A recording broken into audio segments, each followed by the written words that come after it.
Praise road હું સ્ટેની મેકવાન મારી YouTube channel Gujarati Bible સ્ટડીમાં તમારું સ્વાગત છે। મારી ચેનલને આજે અત્યારે આગળ તમે સબસ્ક્રાઈબ કરી લો અને ઈશ્વરના જ્ઞાનમાં તમે વધતા જાઓ। હું તમને એવું કહું કે તમને જે પાછલા 10 વર્ષ તમે જીવી ગયા છો, તમને બધું જ યાદ છે પાછલા 10 વર્ષ તમે કેવી રીતે જીવ્યા છો। અને હું તમને એવું કહું કે તમને બધું યાદ હોય અને ઈશ્વર પૃથ્વીને ફેરવી નાખે, વર્ષોને ફેરવી નાખે અને ફરી તમને 10 વર્ષ નાના બનાવી દે। અને નાના બનાવી દે, સમજો કે અત્યારે 2025 ચાલી રહી છે અને 2015 આવી જાય, તમને બધું જ ખબર કે 2015થી લઈને 2025 વર્ષ સુધી તમે કેવું કેવું જીવન જીવ્યા હતા અને હવે તમને ફરી એક તક મળી, ફરી 2015થી શરૂ થઈ। હું તમને કહું છું, શું તમે ફરી એવું જ જીવન જીવશો? મને ખબર છે તમે ના પાડશો। તમે એવું કહેશો કે ના, આ 10 વર્ષ દરમિયાન મારી જે ભૂલો થઈ હતી ને એવું સુધારી લઈશ। બની શકે આ 10 વર્ષ દરમિયાન કોઈ બીમાર પડ્યું હોય, બની શકે 10 વર્ષ દરમિયાન કોઈનો એક્સિડન્ટ થયો હોય, બની શકે એ 10 વર્ષની અંદર કોઈ નુકસાનમાં ગયું હોય, કોઈની નોકરી છૂટી ગઈ, એ બધા વિચાર કરશો હું આ ભૂલ સુધારી લઉં, હું પેલી ભૂલ સુધારી લઉં। આ ભૂતકાળ જે છે ને, એ જો તમે ભૂતકાળમાં જવા મળે ને તો ચોક્કસ તમે એ જ જગ્યા પર જાઓ જ્યાં તમારી ભૂલ થઈ છે ને તમે ભૂલ સુધારીને પાછા આવી જાઓ। પરંતુ હું તમને કહું છું, ભૂતકાળ તમારો નથી આવવાનો, ભૂતકાળ તમને મળવાનો નથી। તમારે શું કરવું જોઈએ? તો તમારે ભવિષ્યને સુધારવું પડે ને। તો ભવિષ્યને તમે કઈ રીતે સુધારશો એ જાણવા માટે આ વિડીયોને આખો જુઓ।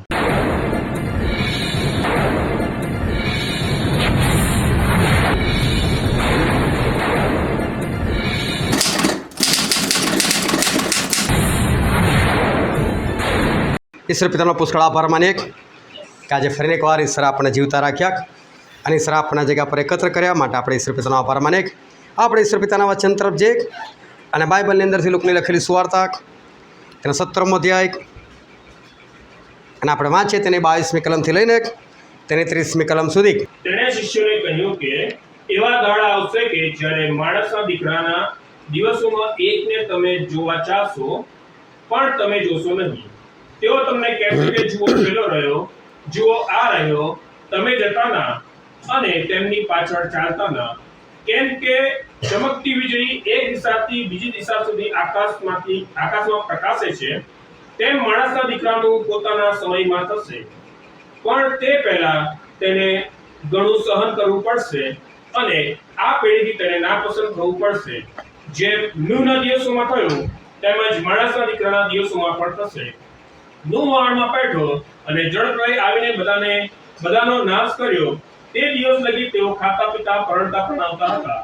તેમજ લોતના દિવસોમાં પણ થયું, તેઓ ખાતા પીતા વેચાતું લેતા આપતા રોપતા બાળતા હતા।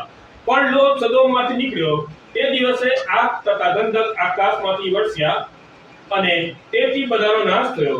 જે દિવસે માણસનો દીકરો પ્રગટ થશે તે દિવસે તે પ્રમાણે જ થશે।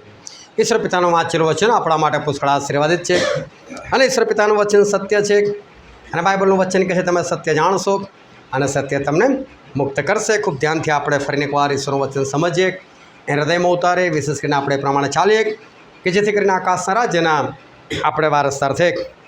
હું જ્યારે વિશ્વાસમાં આવ્યો ત્યારે મારી ઉંમર હતી 33 વર્ષ 5 મહિના અને 6 દિવસ અને એ વખતે મને જે ઈશ્વરનો અનુભવ થયો અને ત્યાર પછી બાઇબલ વાંચ્યું, ઈશ્વરના આશીર્વાદોનો અનુભવ કર્યો, ઈશ્વરના છુટકારાનો અનુભવ કર્યો, ઈશ્વરની હાજરીનો અનુભવ કર્યો, એમના ચમત્કારો જોયા અને એ બધું જોયા પછી મને મારા જે 33 વર્ષ 5 મહિના અને 6 દિવસ વીતી ગયેલા એની પર અફસોસ થયો અને મને એવું થયું કે હું બહુ પહેલાં વિશ્વાસમાં આવી ગયો તો કેટલું સારું, બહુ પહેલેથી મેં પ્રભુને ઓળખી લીધા હોત તો કેટલું સારું। અને એવું બી નથી કે એની પહેલાં મને ચાન્સ નહોતો મળ્યો, એની પહેલાં મને ચાન્સ પણ મળેલો અને ઘણી વખત હું ઈશ્વરને જીવન પણ સમર્પિત કરી દઉં, પરંતુ 1 દિવસ 2 દિવસ 3 દિવસ અને ફરી પાછો હતો એમને એમ થઈ જાઉં। મિટિંગોમાં જાઉં અને ત્યાં કોઈક સેવક આવ્યા હોય અને એ ભાષણ કરે, એ ઉપદેશ કરે તો એકદમ હૃદયમાં લાગી આવે અને પછી એવું થાય કે હવે તો આવી રીતે જીવવું છે અને છેલ્લે એ જ્યારે સેવક એવું કહે કે કોઈ છે ગાળી કે જે પસ્તાવો કરે છે અને ઈશ્વરને જીવન સોંપવા માગે છે તે લોકો આગળ આવે અને હું એમના માટે પ્રાર્થના કરીશ। અને જ્યારે એવું કહે ત્યારે મને બહુ પ્રેરણા થાય કે હું આગળ જાઉં, પણ પાછું શરમ બી લાગે કે જુવાન ઉંમર અને કોઈને એવું લાગે હા ચાલ્યો મોટો આગળ પ્રભુને જીવન સમર્પિત કરવા, એટલે એક શરમ પણ લાગે. પણ પછી ધીરે ધીરે પેલા વક્તા હોય એ બોલ જ કરે. પછી એક જાય, બે જાય, ચાર જાય. પછી શું કરું, મારી આજુબાજુમાં જ કોઈ નીકળે ને જોડે ધીરે હું બી જતો રહું આગળ.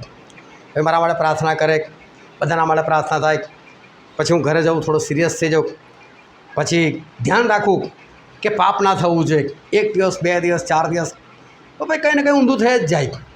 પછી ઊંધું થાય ને છોડાવે, ચાલો જેમ ચાલતા તેમ. એટલે એવું નથી કે અમને તક નથી મળી, તક પણ ઘણી વખત મળેલી. પરંતુ જ્યારે 33 વર્ષ પછી હું ઈશ્વરમાં આવ્યો, ઈશ્વરને જીવન સમર્પિત કર્યું, અને ત્યાર પછી મેં જે પ્રભુનો અનુભવ કર્યો ત્યારે મને એ બાબતનો અફસોસ થયો કે મારા પાછલા વર્ષો જે છે એ તો મેં બગાડી નાખ્યા. એના કરતાં હું બહુ પહેલાં ઈશ્વરમાં આવી ગયો તો કેટલું સારું. ઘણી વખત મેં પ્રાર્થના સુદ્ધા કરી, હું પ્રભુ પૃથ્વીને આમ પકડી કે ઉલટી ફેરવી નાખો ને ફરી પાછી હું નાનો બની જાઉં, 2 વર્ષો બની જાઉં, અને પ્રભુ 2 વર્ષથી જ હું ઈશ્વરનો પ્રચાર કરતો થઈ જાઉં. આવું બી મેં ઘણી વખત પ્રાર્થના કરી ઘાડાજી. ખબર છે આવું નથી થવાનું, આવું થઈ શકવાનું નથી. દુનિયા આગળ જ વધવાની છે, પાછળ નથી જવાની. પણ મને એવું થાય કે પ્રભુ આવું થઈ જાય તો કેટલું સારું. જે બધા વર્ષો મેં બગાડી નાખેલા છે એનું સુધારી લઉં, અને સુધારીને હું ફરી પાછો આગળ વધું. પછી સરે એમના કૃપાદાનો આપ્યા, અને કૃપાદાનો આપીને મને ઈશ્વર ઉપયોગમાં લેવા લાગ્યા. હું દોડવા લાગ્યો, ઘણી બધી જગ્યાએ ઈશ્વર મને લઈ ગયા, ઘણી બધી જગ્યાએ હું દોડ્યો, અને ઈશ્વરે મારો ઉપયોગ કર્યો. અને ઈશ્વરે ઘણા બધા લોકો પણ મને પૂરા પાડ્યા, અને ઈશ્વર અદ્ભુત કાર્યો એ કરવા લાગ્યા. ઘણી વખત હું વિશ્વાસીઓને પૂછું અને એ લોકોની સાથે વાત કરું કે ભાઈ તમને વિશ્વાસમાં આવે કેટલો સમય થયો. કોઈ કે 2 વર્ષ, કોઈ કે 5 વર્ષ, કોઈ કે 10 વર્ષ. કોઈ બીજો એક સવાલ કરું કે જે દિવસથી તમે વિશ્વાસમાં આવ્યા અને આ તમને જે 10 વર્ષ વીતી ગયા કે 5 વર્ષ વીતી ગયા, તમને આ બધું જ યાદ છે, તમને બધું જ યાદ હોય, અને ઈશ્વર જો એવું કરે થવાનું નથી, પણ ધારી લો કે કદાચ તમે ફરી પાછા 10 વર્ષ પહેલાંમાં જતા રહો કે જે દિવસે તમે ઈશ્વરને જીવન સમર્પિત કરેલું, અને તમને 10 વર્ષનું તમારું જીવન બધું જ યાદ હોય કે તમે ઈશ્વરમાં આવ્યા પછી પણ કેવું જીવન જીવેલા, તો તમે મને ખાલી એક વાતનો જવાબ આપો કે શું તમે ફરી એ જ રીતે જીવન જીવશો જે પ્રમાણે તમે છેલ્લા 10 વર્ષ કાઢ્યા છે? અને મને હંમેશા એક જ જવાબ મળે કે ના.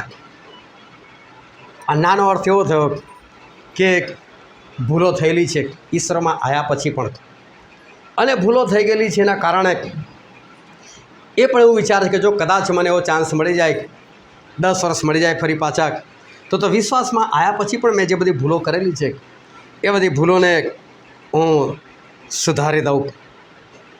માણસને આપણે સવાલ કરીએ, આજે પણ હું અત્યારે પણ જો સવાલ કરું તો આ સવાલનો જવાબ મને આ જ મળવાનો છે કે હા, જો મને એ સમય ફરી પાછો મળી જાય તો ચોક્કસ આટલા વર્ષોની મારી જે ભૂલ છે, જે મારાથી ઉલટું થઈ ગયેલું છે, એ બધું હું સુધારી લઉં. કારણ કે માણસ જે છે એ હંમેશા ભૂતકાળને જોતો હોય છે, અને ભૂતકાળને જોતો હોય છે એટલે એને ખબર પડતી હોય છે કે ભૂતકાળમાં મારાથી ઘણી બધી ભૂલો એ થઈ ગયેલી છે. પ્રભુમાં આવ્યા પછી પણ એ અફસોસ એ ઘણી વખત રહી જાય છે કે હજુ પણ મારે તો સુધરવાની જરૂર છે, હજુ પણ મારે પાછલા વર્ષો એ મારે બચાવવાની જરૂર છે, એવું હજુ પણ લોકોને લાગી જાય. પરંતુ ભૂતકાળ જે જતો રહ્યો છે પાછો નથી આવતો. મેં ઘણી વખત પતિ પત્નીને પણ સવાલ કર્યા છે આવા, ભાઈ તમારું લગ્ન થઈ ગયું ત્યારે તમે સાથે રહો છો, વસ્તુ સારી છે, બરાબર છે, પણ તમને આ બધું યાદ છે કે લગ્ન પછી તમે બંને કેવી રીતે જીવ્યા, કેવી રીતે સાથે રહ્યા, કેવી રીતે લડાઈ ઝઘડા થયા, જે બી થયું, અને જો ઈશ્વર એવું કંઈક કરે ને ફરી તમને બંનેનો કુંવારા બનાવી દે, શું તમે એકબીજાની જોડે જ લગ્ન કરો? એનો જવાબ બી મને ના જ મળ્યો, ના થાય આવું કે એની જોડે ફરી ના કરાય એમ.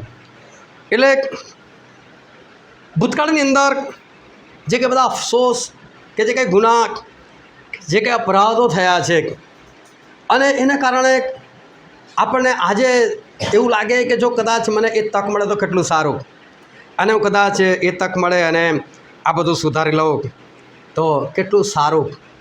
પરંતુ હંમેશા દુનિયા આગળ જ ચાલવાની છે, દુનિયા કદી પાછી હટવાની નથી અને કશું થવાનું નથી.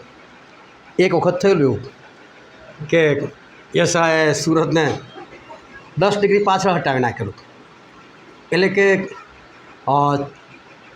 40 મિનિટ પૃથ્વી પાછી જતી રહેલી, પણ લોકોના કામ નહોતા પાછા જતા ને, એ બધા ત્યાં જતા, ખાલી ટાઈમ એમણે ઓછો કરી નાખેલો. પરંતુ લોકોના જીવન કંઈ પાછા નહોતા હટાયા કે 40 મિનિટ કોઈને મળી નથી. એકવાર તો યહોશુઆએ સુરત રોકી લીધેલો, સમય રોકી લીધેલો, અને સમય લગભગ 23 કલાકને 20 મિનિટ સુધી રોકાઈ રહેલો હતો. પરંતુ કામ ચાલ્યા કરતા હતા બધા. એટલે સુરત ભલે રોકાઈ રહેલો પણ પૃથ્વી નથી થંભી ગઈ, કામકાજ તો ચાલુ જ હતા. અને માટે એવું આપણા જીવનની અંદર કદી થવાનું નથી કે આપણને ફરી ભૂતકાળમાં જવાનો ચાન્સ મળે અને આપણે જે કંઈ ભૂલો કરેલી છે એ બધી ભૂલો આપણે સુધારી લઈએ. એવું આપણા જીવનમાં બનવાનું નથી. જો નથી બનવાનું તો જે ભૂતકાળ છે ને એને આપણે છોડવાની જરૂર છે, એનાથી દૂર થવાની જરૂર છે. કઈ રીતે? યાદ રાખવાનું છે ભૂતકાળ કે મારી આ ભૂલો થયેલી છે પણ ભવિષ્યમાં ના થવી જોઈએ, એ રીતે ભૂતકાળને યાદ રાખવાનો છે. હવે એને અફસોસ કરીને આપણે શું કરીશું? આપણે દુઃખી થઈને બી શું કરીશું? પણ એને આપણે યાદ કઈ રીતે રાખવાનું કે જે થયું છે હવે ફરી ના થાય. અને આજથી વર્ષ પછી મને કોઈ ફરી પાછું પૂછે, ભાઈ પાછું વર્ષ ફરી પાછું મળે, ફરી પાછું ભૂલો સુધારવાની. એનો મતલબ આજથી આપણે કઈ રીતે જીવન જીવવાનું કે હવે આ જેટલા બી વર્ષો છે એની અંદર કોઈ પણ પ્રકારની ગફલત ના થવી જોઈએ, ભૂલ ના થવી જોઈએ. અને ફરી કોઈ આપણને એવું કહે તો આપણે કહે ના ભાઈ આ વર્ષ જેવું જીવો ને એવું જ ફરી જીવવું, મારાથી કોઈ નથી ભૂલ થઈ, એવું આપણે જીવવાની એ જરૂર છે. ઈશ્વરે નૂહને કીધેલું હતું કે નૂહ તું એક વહાણ બનાવી કે છે અને તું ને તારા પરિવાર એમાં આવી જજો અને હું આ પૃથ્વીનો નાશ કરનાર છું. એ સમયે આપણે ઘણી વખત આ વચનો જોઈ ગયેલા છે અને હમણાં છેલ્લા કેટલાક સમયથી તો નૂહ દાદા આપણી સાથે જ છે એવું લાગે છે દરેક મેસેજની અંદર. અને નૂહે એ સમયે જે વહાણ બનાવવાની શરૂઆત કરી અને નૂહને ન્યાયપણાના ઉપદેશક કહેવામાં આવ્યા. એનો મતલબ કે એમણે એ સમયે બહુ ઉપદેશ કર્યો, 100 વર્ષ સુધી એમણે ઉપદેશ કર્યો કે ઈશ્વર આ પૃથ્વીનો નાશ કરનાર છે, આ પૃથ્વીનો નાશ કરનાર છે, આકાશમાંથી વરસાદ પડનાર છે. પરંતુ લોકોએ વિશ્વાસ કર્યો નહીં. કારણ શું હતું કે કોઈએ પણ કદી વરસાદ જ નહોતો જોયો, અને વરસાદ નહોતો જોયો, કોઈએ એ પૂર જોયું નથી. એ લોકોને વિશ્વાસ ના કે આવું થતું હશે, અને માટે કોઈ વિશ્વાસ ના કર્યો. લોકોએ ઠઠ્ઠા મસ્કરી કરી હશે, બની શકે વહાણ તોડવાનો પ્રયત્ન કર્યો હશે, ઘણી વખત કામમાં રૂખાવટો લાયા હશે, જે બી હશે. પરંતુ 100 વર્ષ દરમિયાન એ વહાણ પૂરું થઈ ગયું. અને જ્યારે વહાણ પૂરું થઈ ગયું એના પછી જ્યારે નૂહ અને એમના બાળકો, એમની પત્ની, લોકો બધા જ્યારે વહાણમાં જતા રહે છે ત્યાર પછી 7 દિવસ પછી વરસાદની શરૂઆત થાય છે. અને વરસાદની શરૂઆત થાય છે અને જેમ જેમ વરસાદ વધતો જતો હશે, પાણી ભરાતું જતું હશે અને દુનિયા પર જે લોકો હતા એ લોકોને યાદ આવ્યું કે હા નૂહ તો આપણને આવું જ કહેતા હતા, વરસાદ પડશે, પાણી આવશે, જળ પ્રલય થશે, આખી દુનિયા ડૂબી જશે. અને લોકોને આ બધું યાદ આવ્યું હશે. એ સમયે લોકોએ બચવાનો ઘણો પ્રયત્ન કર્યો હશે. કેટલાક લોકો ઝાડ પર ચડી ગયા હશે, એ લોકોને લાગ્યું હશે કે આટલે ઊંચે સુધી પાણી નહીં આવે, પરંતુ પાણી ત્યાં પણ પહોંચી ગયું. ઘણા લોકો પહાડ પર ચડી ગયા હશે, એ ટોચ પર પહોંચી ગયા હશે. ઘણા લોકોને એવું લાગ્યું છે કદાચ અહીં બચાવ થાય, પણ ત્યાં આપણને બચાવ થયો. કેટલાક લોકો દોડીને કદાચ એ વહાણની ઉપર ચડવાનો પ્રયત્ન કર્યો હશે, પરંતુ એ વહાણ જે રીતે તરતું હશે એ રીતે એ લોકો એને પકડી ના શક્યા. કોઈ એવું હેન્ડલ હતું નહીં કે જેના કારણે લોકો ટકી શકે, અને માટે લોકો બધા મૃત્યુ પામ્યા. પરંતુ એ સમયે જો આપણે એ લોકોની પરિસ્થિતિ વિચારીએ તો એ લોકોએ બહુ બધા લોકો યાદ કર્યો છે. કદાચ એ દિવસો પાછા આવી જાય, કદાચ અનુ ફરી વહાણ બનાવતા હોય અને ઈશ્વર એક તક આપે આપણને, કદાચ એ દિવસો પાછા આવી જાય અને હું આપણને ઉપદેશ કરતા હોય માની જ લેવાનો હતો, ઓ તો બચી જ જવાનું, ઓ તો આપણે બી વહાણ બનાવી દેવાનું. કેટલા બધા લોકોને આવા વિચાર આવ્યા હશે કે હવે એક તક મળે. તમે જોજો, હું એમને નથી કહેતો, જેનું એક્સિડન્ટ થયું હોય ને અને હાથ પગ તૂટ્યો હોય પછી એને શું વિચાર રાખો, હા ના નીકળ્યો હોત તો, હા ને એમ થાય છે એવો, ના નીકળ્યો હોત તો એનું ભૂતકાળ યાદ આવે છે. અરે એ વખતે આવું ના કર્યું હોત તો, કદાચ તમે રોંગ સાઈડ ગયા અને કદાચ અથડાઈ ગયા, અને રોંગ સાઈડ ના નીકળ્યો હોત તો. એટલે જે આપણાથી ભૂલ થઈ જાય છે ને અને જે એના ગંભીર પરિણામો ભોગવવાના આવે છે ત્યારે આવું થાય છે આપણને કે આ વસ્તુ મેં ના કરી હોત તો. એક છોકરો હતો હવે ક્રિશ્ચિયન, અને એ છોકરાનો એક્સિડન્ટ થઈ ગયો અને એનો ટ્રક એને પગથી લઈને માથા સુધી ચડી ગયેલો. એ છોકરો નોકરી કરે અને 2-3 મહિના નોકરી કરે પછી છોડી દે, 2-3 મહિના નોકરી કરીને છોડી દે. અને એક નોકરી એને મળી, એમાં બી એવું થયું 2-3 મહિના થયા અને એક દિવસ એની મમ્મીને કીધું મમ્મી આજે મારે નથી જવું. એને મમ્મીને એવું થયું એ 2-3 મહિના પછી ફરી પાછું રિપીટ કહાની, એટલે કે ના જવાનું જ છે, જવાનું જ છે, જવાનું જ છે. છોકરાએ કીધું મમ્મી આ વખતે હું નહીં કરું, જઈશ, કાલે જઈશ.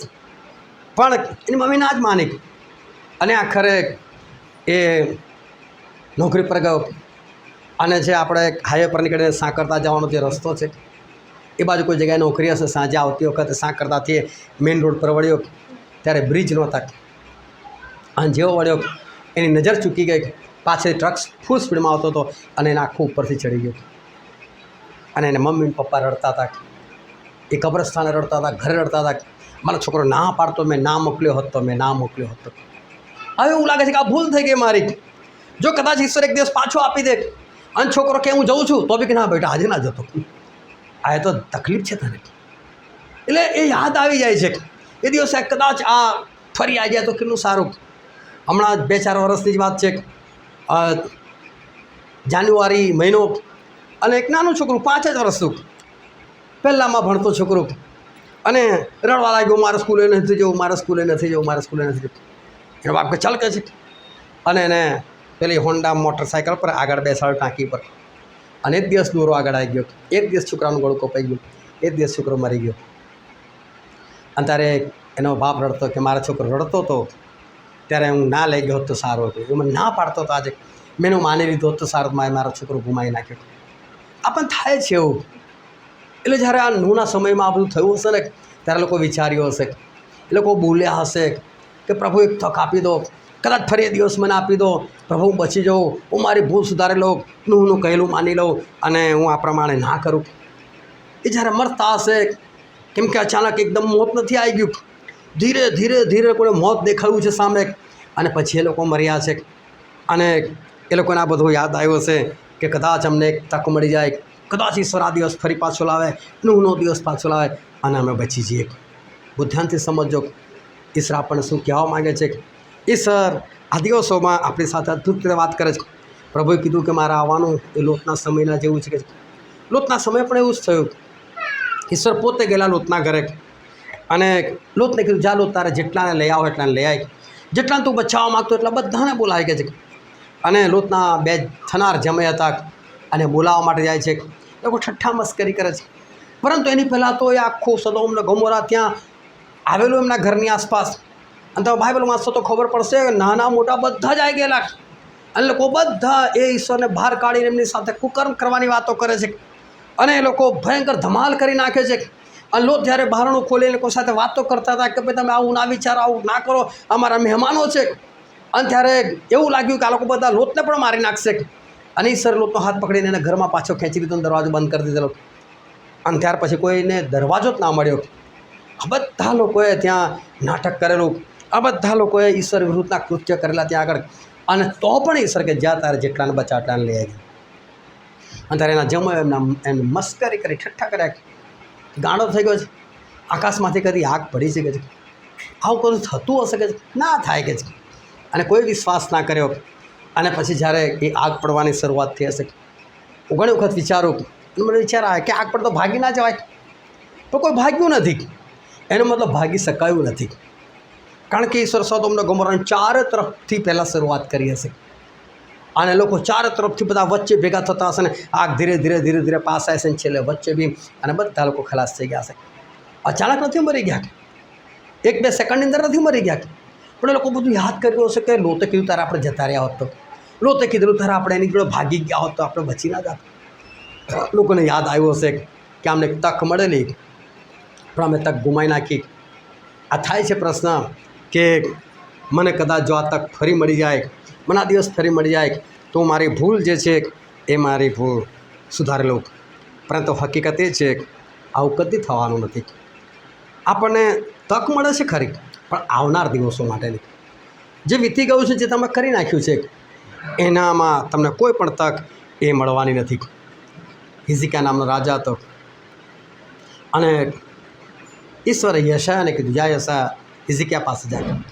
એ માંદો હતો, જ્યાં જેને કહી દે કે તું મરવાનો છે, તારે જે બી બંદોબસ્ત કરો તો કરી દે કે છે.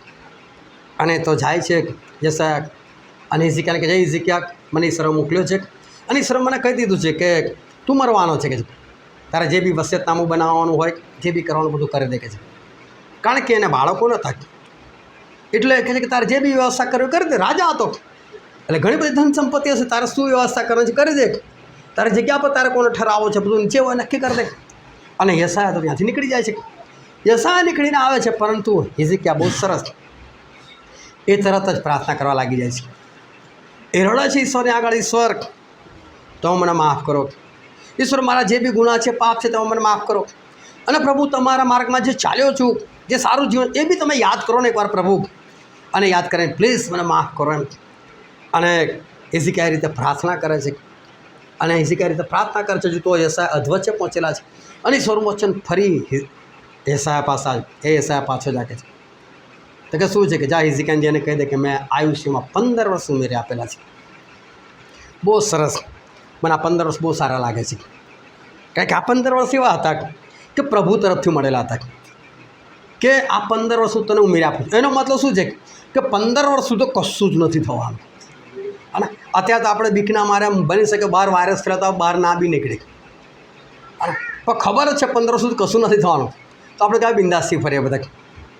અને આપણે ગમે તે સુવાર્તા આપતા બી કેમ બીએ, આપણે બિંદાસી ના ઘૂસી છે, ખબર છે 15 વર્ષ કશું થવાનું નથી. તો એટલે એટલા અદ્ભુત આના 15 વર્ષ મળ્યા કે ખાતરી થઈ ગઈ કે 15 વર્ષ કશું નથી થવાનું. પરંતુ એમણે એમની ભૂલ સુધારી લીધી, ભવિષ્ય સુધારી લીધું. એમણે ભૂતકાળની વાત ન કરી તો થઈ જ ગયું છે, એમાં આપણે કોઈ ચાન્સ નથી મળવાનો. પરંતુ એમણે પોતાના ભવિષ્યને એમણે સુધારી લીધું અને પોતાનું આયુષ્ય પણ એમણે વધારી લીધું.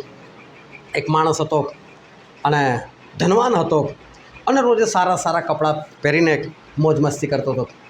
અને લુકની લખેલી સુવાર્તાની અંદર એના વિશે લખવામાં આવેલું છે. એના 16મા અધ્યાયની અંદર 19 લઈને 31મી કલમ. એના ઘરની બહાર લાજરસ નામનો એક ભિખારી પડી રહેતો હતો. એ લાજરસના ઘરવાળા રોજ સવાર આવે ત્યાં મૂકી જાય. મને નથી લાગતું આવી રીતે ઘર હોય ને બહાર કોઈ લાજરસને મૂકી જાય, આ રીતે કોઈના આંગણામાં ના મૂકી શકાય. પણ મને એવું લાગે છે એનું ઘર કોઈક મેઇન રોડ પર હશે, ત્યાંથી લોકોની અવર જવર વધારે હશે. અને એટલે પેલા લોકો લાજરસના અહીં ત્યાં મૂકી જાય કે આખા શરીરે ગુમડા હતા, કપડાં પહેરતો નહોતા. એ અવસ્થામાં લોકો જોવે, દયા ખાય, અને જે કંઈ પૈસા નાખે ગુજરાન ચાલી જાય. અને આ ધનવાન માણસ એના ઘરમાંથી જ આ દેખાય અને લાજરસે પણ એનું ઘર દેખાય. અને લાજરસ આ માણસે જોવે કે આ કેટલો પૈસાવાળો છે. અને પેલો બહાર નીકળે, કદાચ લાજરસ સામે ખરાબ મોડું કરીને જતો હશે કે આ રોજ ઉઠીને ગાળે આવી જાય છે, આને મારે જોવું પડે છે. બધું બહાર એનું ના ચાલે, એ તો રોડ છે, ત્યાં કશું કરી ના શકે. પણ જ્યાં બી જાય છે, કારોબાર કરે છે, રાત્રે ફૂલ પીને મોજ મસ્તીમાં જ્યારે પાછો ફરે છે અને જ્યારે ખાવા માટે બેસતો હશે અને આ લાજરસ જોતા તેમને ખાતા અને પેલું પીધેલું હોય એટલે બરાબર કોળિયો મોંમાં જાય ને દાણા નીચે પડે અને લાજરસને મન થાય કે જો મને આ દાણા બી મળી જાય તો કેટલું સારું, એનાથી બી હું પેટ ભરી લઉં. પેલા આના માટે વેસ્ટ છે પણ આના માટે બેસ્ટ છે, પરંતુ મળતું નથી. એ બી ખાવા પામતા નથી. પરંતુ આ ધનવાન જે છે એના જીવનમાં આ એક તક હતી, ઈશ્વર આપેલી એક તક હતી કે કોઈકનું સારું કરી શકે, કોઈકનું ભલું કરી શકે, કોઈકનું જીવન બચાવી શકે. અને કોઈકને બચાવીને એ એનું ભલું કરીને એ પોતે આકાશના રાજ્યનો વારસદાર બની ઈશ્વરની દૃષ્ટિમાં કંઈક સારું કરી શકે, એવી તક એને આપવામાં આવેલી હતી. બહુ ધ્યાનથી આ સમજવા જેવી વસ્તુ છે કે જ્યારે આપણી સામે કોઈક એવો વ્યક્તિ આવી જાય છે, જ્યારે આપણી સામે કોઈ જરૂરતવાળો વ્યક્તિ આવી જાય છે અને ઘણી વખત આપણને એવું થઈ જાય છે મારી સામે આવું હતું અને મારી સાથે જ આ કરું હતું. પણ ખરેખર ઈશ્વર છે ને સારું કરવાની એક તક આપી છે. એ તકને આપણે ઉઠાવી લેવી જોઈએ અને એક પ્રમાણે આપણે કામ કરી લેવું જોઈએ. પરંતુ માણસ એવું થાય છે મારી સામે આવી ગયો, હવે આ ધનવાન જે છે એવું જ વિચારતો હશે. એણે કદી આ લાજરસને મદદ નથી કરી, કદી એને કપડું નથી લઈ આપ્યું. એ ધારત તો આ લાજરસ માટે બહુ બધું કરી શકત. એ ધારત તો એના માટે એ રૂમ બનાવી શકત. એ ધારત તો સારામાં સારી દવા એના માટે કરી શકત. એ ધાર એટલા સારા કપડાં આપી શકત અને બહુ જલ્દી આ જે લાજરસ છે એનું એ સારું કરી શકત, પરંતુ એ નથી કરતો, એ બિલકુલ બી નથી કરતો. અને એવું થાય છે કે એક વખત લાજરસ મરી જાય છે અને બાઇબલ નોંધે છે કે સ્વર્ગદૂતો એને લઈ ગયા. ધનવાન બી મરી જાય છે અને એના વિશે માટે લખવા એને દફન કરવામાં આવ્યો. અને એણે આંખો ખોલીને જોયું ત્યારે તો એ માણસ નર્કમાં પડેલો હતો, વેદનાની અંદર તો પીડા પામતો હતો. અને અચાનક એણે આમ આંખ ઊંચી કરીને જોયું ત્યારે સામે આ લાજરસ હતો.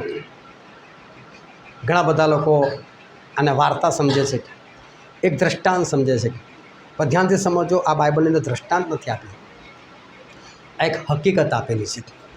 જે ઘટના બની ગયેલી એ પ્રભુ કીધું, એ પ્રભુ દ્રષ્ટાંત આપતા પહેલાં બોલતા હતા અને તે બાઇબલમાં લખવામાં અને તેને દ્રષ્ટાંત આપતા કીધું. તો આ જગ્યા પર પ્રભુ શું ડાયરેક્ટ વાત શરૂ કરે છે. એક ધનવાન માણસ હતો અને કિરમજી રંગના વસ્ત્ર પહેરતો હતો. આ હકીકત હતી. એ સમયે આ ધરતી જે છે ગોળો એના મધ્ય ભાગની અંદર એટલે પેટાળામાં, જેમ આપણા શરીરમાં જે પેટનો ભાગ છે એ તો માથાથી લઈને પગના તળા સુધી બરાબર વચ્ચે છે. અને એ રીતે પૃથ્વીનો જે ચારે બાજુથી વચ્ચેનો ભાગ એને પેટાળ કહેવાય છે. ત્યાં આગળ નર્ક આવેલું છે. અને ત્યાં આગળ એક બીજી જગ્યા હતી. એ જગ્યાને પારાદૈસ બાઇબલની અંદર શબ્દ આપવા કે પારાદૈસ હતો. જોવા જોઈએ તો એક આરામની જગ્યા હતી, કારણ કે હજુ સુધી સ્વર્ગ એ લોકો માટે ખુલ્લું નહોતું થયું. કારણ કે પ્રભુ શું લોહી હજુ આવ્યું નહોતું. જ્યાં સુધી પ્રભુ શું લોહી ના આવે ત્યાં સુધી કોઈ સ્વર્ગમાં ના જઈ શકે.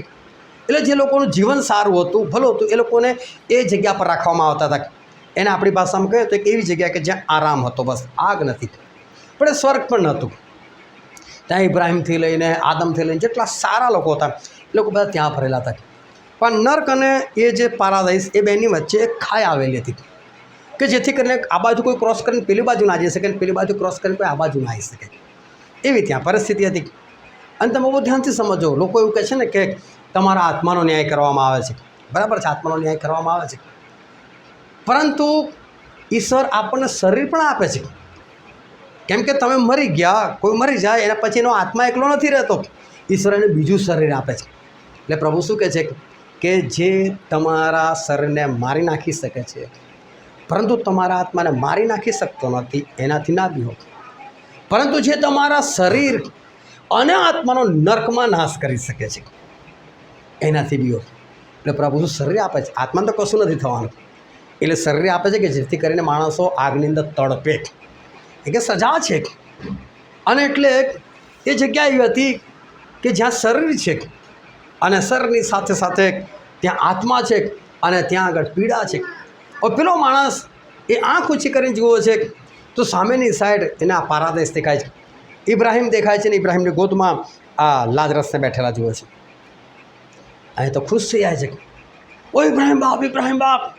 આ લાજરસને કહેને કે છે પાણીનું એક ટીપું લાવે કે છે અને મારી જીભ પર મૂકે. મને બહુ વેદના થાય છે. હું કહું છું માથાથી લઈને પગના તળિયા સુધી એને ખાલી જીભમાં જ વેદના થતી હતી. આખા શરીરમાં વેદના થવી જોઈએ ને, પણ મને એવું લાગે છે જીભમાં કદાચ એને વધારે થતી હોય છે. અને એનું કારણ એ હશે કે જીભનો ભયંકર બેફામ ઉપયોગ કર્યો હશે, ગાળો બોલવાની અંદર, ક્રોધની અંદર, લડાઈની અંદર, ઝઘડાની અંદર. અને માટે હું તમને કહું છું, આ જીભને જે વશમાં રાખે છે ને એને બાઇબલ સંપૂર્ણ મનુષ્ય કહે છે. એ સંપૂર્ણ, જે બોલવામાં ભૂલ નથી કરતો સંપૂર્ણ છે. અને માટે જીભને હંમેશા વશમાં રાખતા છે. એને હાડકાં નથી આપવામાં આવેલા એટલે ગમે તે બાજુ વળી જાય છે, મન ભાવે બોલી નાખે છે. પરંતુ તમે આ જીભનો બને ને એટલો ઓછો ઉપયોગ કરવાનો રાખો હંમેશા, કોઈ પણ જગ્યાએ, મિટિંગમાં હો, બહાર હો, ગમે તે. આનો જેટલો બને ને એટલો ઓછો ઉપયોગ. કારણ કે બાઇબલમાં પણ લખ્યું કે તમે સાંભળવામાં સાવધ થાઓ, હોશિયાર થાઓ, ચતુર થાઓ, બોલવામાં નહીં. બોલવામાં મંદ રહો. એટલે હંમેશા બોલવામાં આપણે કેવા હોવા જોઈએ? ઓછા હોવા જોઈએ, પરંતુ સાંભળવામાં આપણે જોરદાર રહેવા જોઈએ. એટલે આ જીભનો બને એટલો ઓછો ઉપયોગ કરો કે જેથી ભૂલ ના થાય. હવે આ માણસ કહે છે કે મારી જીભ પર એક પાણીનું ટીપું નાખે. અને તરત શું કહે છે ખબર ને ઇબ્રાહિમ કે દીકરા યાદ કર કે છે, એને પણ દીકરા કહે છે, યાદ કર કે છે તું પૃથ્વી પર સારાવાના પામ્યો હતો અને લાજરસ ભૂંડાવાના પામ્યો હતો. અત્યારે અંગાડીને શાંતિ છે અને તને પ્રોબ્લેમ છે. દીવાળી તને સારું મળેલું, અગણ વખત વાંચવાથી એવું લાગે કે ધનવાન હતો ને સારું મળેલું એટલે નરકમાં જવાનું, અથવા ભિખારી હતો એને સ્વર્ગમાં જવાનું. ના, સારા ભૂંડાવાનાથી કંઈ મતલબ નથી. પણ ઇબ્રાહિમ કહેવા માંગે તને સારું મળેલું તો તે કોનું સારું કર્યું, અને ભૂંડું મળેલું તારા ઘરની સામે જતો ને.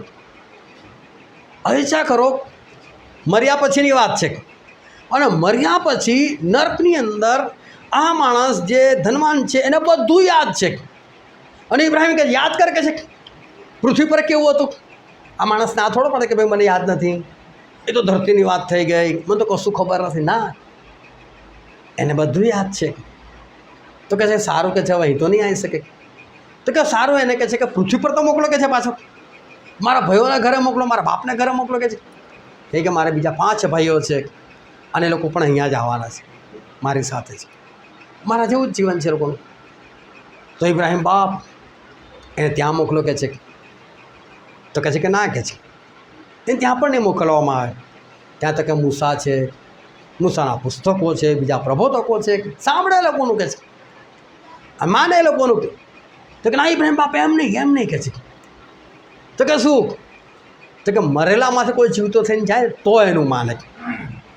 આ કંઈક શબ્દો તમે ખાલી વિચાર કરો તો ખબર પડે કેમ આવું બોલે છે. એનો મતલબ આની પાસે જ્યારે સેવકો જતા હશે ને અને એને કહેતા હશે ભાઈ સ્વર્ગ છે, નર્ક છે, તમે સારું જીવન જીવો, ત્યારે આ શું કહેતો, તે જોયું સ્વર્ગ, તે જોયું નર્ક. કોઈ આવ્યો તો એથી ઉપર તને કહેવા માટે કે સ્વર્ગ આવું છે, નર્ક આવું છે, ખૂબ ફાલતુ વાતો કરે છે.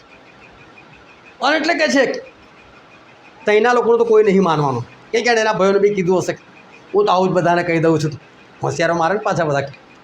હવે એને ખબર છે કે મારા 5 ભાઈ અહીંયા જ આવવાના છે. અને પછી એ કહે છે કે ના ભાઈ, જે લોકો મૂસાનું કોઈનું ના માને તો કે મરેલામાંથી કોઈ જીવતો થઈને જશે ને તો એનું પણ નહીં માને. અને જો પ્રભુ ઈસુ મરેલામાંથી જીવતા થઈને રહ્યા ને પૃથ્વી પર 40 દિવસ લોકોને દર્શન આપ્યું, નહીં માનનાર હજુ બી માને છે, નહીં માનતા એ નથી જ માનતા. પણ ધ્યાનથી સમજો કે આ ધનવાન ત્યાં આગળ બિલકુલ નોર્મલ માણસ છે નર્કની અંદર. આ ધનવાન માણસ નર્કની અંદર બહુ સારો થઈ ગયો છે, એ સુધરી ગયો છે. જો નર્કમાં એને કોઈ કહે ચલો પાર્ટી કરીએ, દારૂ આપું તને, પીવે હોય, મેરોનભાઈ એના લીધો તો અહીંયા આવ્યો છે, અપીને શું કરું છે. એને એવું કહે ભાઈ ચલો તું પેલા ઇબ્રાહિમને 2-4 ગાળો બોલતો. ના બોલો, હવે બોલો. પેલા જ્યારે લડાઈ ઝઘડો કરે નર્કમાં જઈને સુધરી ગયો કે નહીં, તો બધા નર્કમાં જઈને સુધરવાનું. અને નર્કમાં જઈને સુધર્યા પછી સ્વર્ગમાં જવાનો કોઈ ચાન્સ ખરો? કોઈ જ નહીં. તો સુધરવાનું ક્યારે હોય? આ પૃથ્વી પર જ, આ પૃથ્વી પર જ. એટલે આપણી ભૂલ જે છે ને આપણે આ પૃથ્વી પર સુધારી લેવાની છે. ભૂતકાળમાં જઈને તો સુધારી શકવાના નથી, એ તો જે થઈ ગયું થઈ ગયું. પણ હિઝકિયાએ જેમ ભવિષ્ય સુધારી લીધું તો આપણે પણ ભવિષ્ય સુધારી શકીએ ને. આ માણસ નર્કમાં પડ્યા પછી સુધરી ગયો છે. હવે એ બિલકુલ એને કદાચ કોઈ ગમે તેટલું પાપ કરવાનું કહે તો બી નથી કરવાનો, કરી શકવાનો પણ નથી. પરંતુ હવે એને કોઈ ફાયદો પણ નથી થવાનો, એને ફાયદો જ નથી. ફાયદો ક્યારે છે કે જ્યારે તમે આ પૃથ્વી પર કંઈક કરો, પૃથ્વી પર કશુંક સારું કરો ત્યારે એને ફાયદો. આ બધું વિચારે છે, એ કહે છે કે આને મોકલ મારી પાસે, ને બધું એની જીવન યાદ આવી જાય છે. હવે આ ધનવાનને જે ઈશ્વર એવું કહે જ્યાં તને એક તક આપું છું, જ્યાં તું ફરી પાછું પૃથ્વી પર જતો રહે. વિચાર કરો એ માણસ કેવું જીવન જીવે. એ પૃથ્વી પર આવતો કેટલો જોરદાર હોય, કેટલો સુધરી ગયેલો હોય. અને એ એના ભાઈઓની પાસે જાય તો શું શીખવાડે? એ બંધ કરો આ બધું. એના ભાઈઓ બી કે તું મોટો તું જ અમને શીખવાડનાર, અને બધું છોડો, ઉપરથી ના આવ્યો, બળીને આવ્યો છું. મને ઘણી વખત આવી ઈચ્છા થાય આપણે નહીં પેલા ભજીયા બનાવ્યા છે અને કઢાઈમાં ઉકળતું તેલ હોય અને અંદર આપણે ભજીયા નાખીએ, પછી પેલા બ્રાઉન જેવા થાય એટલે આપણે કાઢી નાખીએ, આપણે હવે શેકાઈ ગયા છે. પ્રભુ બી આખી દુનિયાને મોટી કઢાઈની અંદર એકવાર નાખી દે ને, કાચું નર્કની અંદર ઝારાની અંદર બહાર કાઢી નાખી, બસ આમ ખાલી ડૂબાડી તરત ફટ દઈને બહાર કાઢી નાખી. બસ કોઈને પછી કશું જ નહીં કહેવાનું. બધા સુધી પાસ્ટર કહી છે શું છે ભાઈ બાપ્તિસ્મા જોઈએ છે, ઉભા તમને શિક્ષણની જરૂરત નહીં, હવે કશું કરવું જ નહીં મારે, કોઈ શિક્ષણની જરૂર નથી, આપી જ દો તમે. યોહાન બાપ્તિસ્મા કરનાર એની સામે બધા લાઈન લગાવીને ઊભા રહેતા હશે, એનો રેકોર્ડ તોડી નાખ્યા આપણે બધા, એવું જોરદાર કામ થઈ જાય. પણ આવું થવાનું નથી. ઈશ્વર આપણને લખી આપી દીધું. ઈશ્વર એ બી નથી ચાહતા કે તમને 1-2 મિનિટમાં પણ આવું કશું થાય, એ તો તમને બચાવવા જ માગે છે. અને માટે આપણે બચવું એ બહુ જરૂરી છે. આ ધનવાનને બધું ત્યાં યાદ આવે છે, બધું યાદ જ છે, બધું એને ખબર જ પડે છે. હવે એનું જીવન બિલકુલ સારું થઈ જાય, પણ ત્યાં જઈને ભૂલ સુધારવાનો કોઈ અર્થ નથી અને ત્યાં કશું થવાનું નથી. પરંતુ લુકની લખેલી સુવાર્તામાં એક વચન લખેલું છે, આપણે વાંચીએ ત્યાં 13મો અધ્યાય અને 25, 26 અને 27મી કલમ. જ્યારે ગરદણી ઉઠીને બારણું બંધ કરશે અને તમે બહાર ઊભા રહીને બારણું ઠોકવા માંડશો. હવે જો બહુ ધ્યાનથી સમજો, આ સ્વર્ગના દરવાજાની વાત છે. ગરદણી એટલે ઈશ્વર પોતે. એ જ્યારે સ્વર્ગનો દરવાજો બંધ કરી દેશે અને હંમેશા આ વસ્તુ ધ્યાન રાખ, ઈશ્વર ખોલે તો એને કોઈ બંધ ના કરી શકે અને ઈશ્વર બંધ કરે એને કોઈ ખોલી ના શકે. ઈશ્વરે એ નૂહના વહાણનો દરવાજો એમણે બંધ કરી દીધેલો, પછી કોઈ ના ખોલી શક્યું, નૂહ પણ નહીં. અને માટે એ વસ્તુ શક્ય નથી. પ્રભુ કહે છે કે જે દિવસે ગરદણી એ સ્વર્ગનો દરવાજો બંધ કરી દેશે અને તમે બહાર ઊભા હશો, બહાર, અને બાઇબલ શું કે તમે બહારના અંધારામાં નાખી દો એને કહે છે. એટલે બહારની વસ્તુ બહુ ભયંકર છે અને કે તમે દરવાજો ઠોકવા લાગશો. હા, અને કહેશો કે પ્રભુ અમારે સારું ઉગાડ. હા, લોકો બૂમો પાડશે, પ્રભુ અમારે સારું ઉગાડ, અમારે સારું ઉગાડ. અને પ્રભુ શું કહે છે લોકોને? અને તે તમને ઉત્તર આપશે કે તમે ક્યાં ના છો એ હું જાણતો નથી. જો ઈશ્વર ના પાડી દેશે, ભાઈ તમે કઈ નાચું નથી જાણતો. આ બધા સ્વર્ગમાં જવું છે. છેલ્લો દિવસ આવી ગયો છે, ન્યાય થઈ ચૂક્યો છે, ઈશ્વર દરવાજો બંધ કરી દીધો, હવે કોઈ એન્ટ્રી નથી, એન્ટ્રી બંધ થઈ ગઈ. અને સમય જેટલા બહાર રહી ગયા એ લોકો ઠોકાઠોક કરે, પ્રભુ ખોલો, પ્રભુ ખોલો, મારા અંદર આવવું છે. હવે લોકોને પ્રભુની જરૂર છે, પ્રભુ ખોલો, પ્રભુ ખોલો. પ્રભુ ખોલતા નથી અને કે તમે ક્યાં ના છો હું તો નથી જાણતો. હજુ આગળ વાંચો શું કે લખેલું છે. ત્યારે તમે કહેવા લાગશો કે અમે તારી સમક્ષ ખાધું પીધું હતું. હા, જો ભૂતકાળ યાદ કરે. ઓ પ્રભુ, યાદ કરો, તમે ઇઝરાયલમાં આવેલા, અમે તમારી સામે ખાતા હતા, પીતા હતા, આપણે જોડે રહેતા હતા. હા, અને તે અમારા રસ્તામાં બોધ કર્યો હતો. હા પ્રભુ, તમે બોધ કરતા કરતા નહોતા ફરતા, તમે નહોતા નીકળ્યા જગ્યા પરથી, અમે નહોતું આ બધું સાંભળ્યું. તે તમને કહેશે કે હું તમને કહું છું કે તમે ક્યાં ના છો એ હું જાણતો નથી. ફરી ઈશ્વર કહે છે હું નથી જાણતો. જો આ લોકોને ભૂતકાળ યાદ આવી ગયો, આ લોકોને દિવસો યાદ આવી ગયા. હવે પ્રભુ આપણે ત્યાં ફરતા હતા અને ઉપદેશ કરતા ત્યારે માની લીધું હોત તો હજુ ટ્રાય કરે છે. પ્રભુ અમે સાંભળેલું, માનેલું કંઈ ભાઈ, સાંભળેલું ખોર પડતા માન્યું નથી. અત્યારે લોકો યાદ કરે છે, પ્રભુ એ દિવસો યાદ કરો, પ્રભુ તમે અમારે ત્યાં આવેલા. એ લોકો ઓળખાણ કાઢવાનો પ્રયત્ન કરે છે. એ લોકો પ્રભુ ઈસુ સાથે એ વાત કરે છે કે પ્રભુ તમે તો અમારા છો, તમે અમારે ત્યાં આવેલા. ભૂતકાળની વાતો પ્રભુ કહે છે એવું કશું નથી થવાનું, તમે ક્યાં ના છો નથી ઓળખતો. વિચાર કરો, પ્રભુ ના ઓળખે કોઈને, પણ એ લોકો એ સમયે પ્રભુને નહોતા ઓળખ્યા, નહોતા માન્યા પ્રભુ. તો પ્રભુ કહે છે હવે મારો વારો. એ કહે છે ને જે કોઈ મારા લીધે શરમાશે ને તો હું પણ શરમાઈશ. કે છે પ્રભુ ના પાડી દેવું, તમે ક્યાં ના છો હું તમને ઓળખતો નથી. કે છે બહુ ભયંકર બાબત છે. જે વચન આજે આપણે વાંચેલું હતું, લોકોની લખેલી સુવાર્તા તેનો 17મો અધ્યાય અને 22 થી 30 કલમ વાંચી, ત્યાં પણ પ્રભુ આજ કહેવા માગે છે. આપણે વાંચીએ ને 22મી કલમ. તેણે શિષ્યોને કહ્યું કે એવા દાડા આવશે કે જ્યારે માણસના દીકરાના દિવસોમાં એકને તમે જોવા ચાહશો પણ તમે જોશો નહીં. હા, તમે માણસના દીકરાના સમયની વાત કરી. એમના સમયનો કોઈ વ્યક્તિ કે એમના સમયને તમે જોવા માગશો પણ તમને નહીં મળે. અત્યારે બી ઈશ્વરનો સમય ચાલી રહ્યો છે, અત્યારે બી કૃપાનો સમય ચાલી રહ્યો છે, અત્યારે બી આપણે ઉપદેશ કરવાનો, ઉપદેશ સાંભળવાનો બધું છે અત્યારે આપણી પાસે. હજુ આપણે મિટિંગો કરી રહ્યા છે, હજુ સારું છે આપણા માટે. તમે કે છે એ દિવસે યાદ કરશો કે છે એક દિવસ તમને આ દિવસ યાદ આવશે કે છે, તો ફાયદો શું? ભૂતકાળમાં આપણે જઈ શકવાના નથી અને ભૂતકાળમાં જઈને આપણે ભૂલ સુધારી શકવાના નથી. તમે કે જોવા ચાહશો એક દિવસ, તમે આ દિવસે ફરી ચાહશો કે મને એ દિવસ ફરી મળી જાય, મને તક મળી જાય ને હું બચી જાઉં. પ્રભુ કહે છે ભૂતકાળમાં જઈને કોઈ તક નથી મળવાની. આજે તમે બધાને કહું છું કે આપણે ભૂતકાળમાં જે બી ભૂલો કરી હોય, ભલે કદાચ તમે ઈશ્વરમાં ચાલ્યા છો છતાં પણ જે પ્રમાણે ચાલવું જોઈએ એ પ્રમાણે નથી ચાલ્યા. તમારે જે પ્રમાણે દોડવું છે એ પ્રમાણે તમે નથી દોડી શક્યા. જે પ્રમાણે તમારા વચનોને આધીન થવું જોઈએ એ પ્રમાણે નથી થયા. તમે કદાચ 10% આધીન થયા છે, 20% કે 50% આધીન થયા છે, બધું પ્રભુને 100% જોઈએ છે. પ્રભુ કહે છે કે પ્રથમના પ્રેમનો તે ત્યાગ કર્યો છે. પ્રભુને પ્રથમનો પ્રેમ જોઈએ છે. જો એ ચાલવામાં ભૂલ થઈ રહેલી છે, અપરાધ થઈ રહ્યો છે, ગુનાહ થઈ રહેલા છે, યોગ્ય રીતે નથી ચાલતા, અને એ દિવસ આપણને ફરી યાદ આવે કે એ દિવસ ફરી મને એકવાર મળી જાય, હું દોડું, હું ભાગું, આમ કરી નાખું, તેમ કરી નાખું. મને એક ભાઈએ મળીને કીધું કે મને આજે પસ્તાવો થાય છે, મેં મારા વર્ષો વ્યર્થતાની અંદર વેડફી નાખ્યા. હવે મારે કંઈક એવું કરવું છે કે હું બચી જાઉં, મારે એવું કંઈક કરવું છે કે હું ઘણો બધા આત્માઓ જીતી જાઉં. પણ ભૂતકાળમાં જઈને કશું નથી કરી શકવાના. એ દિવસો ફરી પાછા નથી આવવાના. પ્રભુ આજે કહે છે કે તમે ભૂતકાળના દિવસોને યાદ કરશો, તમે એ દિવસોને, એ જમાનાના લોકોને તમે યાદ કરશો, પણ કશું નથી થવાનું. આપણી પાસે શું છે? ભવિષ્ય છે, વર્તમાનકાળ છે, ભૂતકાળ નથી. એ ભૂતકાળમાં તમે જે કંઈ કરો છો એને યાદ કરો. જે પ્રમાણે તમે ચાલુ થયું તમે નથી ચાલે એને યાદ કરો. અને યાદ કરીને તમે નક્કી કરો આજથી કે બસ એ ભૂલ થઈ ગઈ, હવે નથી કરી. પહેલાં થઈ ગઈ છે, હવે નથી કરી. પહેલાં ઝઘડા કરતો હતો, હવે નથી કરતો. પહેલાં મેં ગુસ્સો કર્યો છે, પણ હવે નથી કરવો. પહેલાં હું ગાળો બોલ્યો છું, પણ હવે નથી બોલવી. પહેલાં હું પ્રભુમાં જેટલું દોડજો નથી દોડો, પણ હવે દોડીશ. પહેલાં મેં એટલું બાઇબલ નથી વાંચ્યું, પણ હવે વાંચું. હાલેલુયા. સમજો, તમે યાદ કરશો ત્યારે એ જૂના દિવસો નથી મળવાના. અને પ્રભુ આજે આપણને બહુ સ્પષ્ટ કહે છે કે દિવસો નથી, ભવિષ્ય છે આપણી પાસે. આપણે ભવિષ્યને સુધારી લઈએ. ભૂતકાળની ભૂલથી આપણે ભવિષ્યને સુધારી લઈએ. અને આજે નક્કી કરીએ કે ઘરે જઈને આપણે પોતાની જાતને તપાસીને એ બધી ભૂલો લખીએ અને યાદ કરીએ. અને યાદ કરીને એ ભૂલોને આપણે નાબૂદ કરીએ. એક બેન મને ઘણી વખત ઈશ્વરે એમના વિશે દેખાડ્યું કે આ બેનમાં કંઈ ગરબડ છે, આ બેનમાં કંઈ ગરબડ છે. એક દિવસ એમની સાથે બેસી ગયો. મેં કહ્યું, બેન તમે મને એ કહો, તમારા જીવનમાં ગરબડ શું છે? તમે કયા કયા પાપ કરી નાખો છો? અને બેને મને કીધું, એક તો હું નિંદા કરું છું લોકોને. મારા ઘરે કોઈ બી આને કોઈકની વાત કરે તો એની જોડે ચાલુ જ પડી જાય છે વાત કરવાની.